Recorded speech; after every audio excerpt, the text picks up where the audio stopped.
Una niña triste en el espejo me mira prudente y no quiere hablar. Hay un monstruo gris en la cocina que lo rompe todo, que no para de gritar. Tengo una mano en el cuello que con sutileza me impide respirar. Una venda me tapa los ojos, puedo leer el miedo y se acerca. Tengo un nudo en las cuerdas que ensucian mi voz al cantar. Tengo una culpa que me aprieta, se posa en mis hombros y me cuesta andar.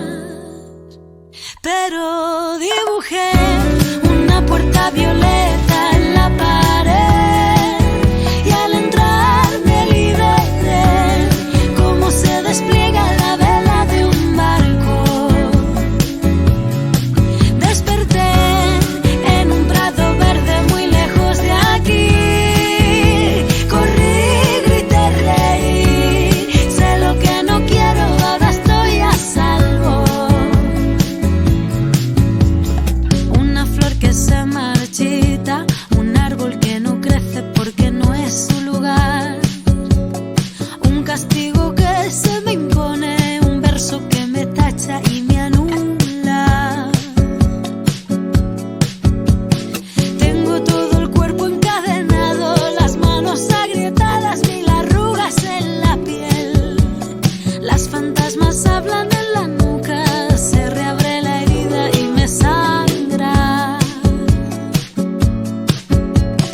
Hay un jilguero en mi garganta que vuela con fuerza.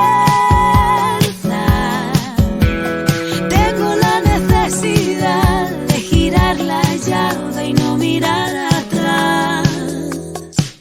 Así que dibujé una puerta violeta en la pared y al entrar me liberé, como se despliega la vela de un barco. Desperté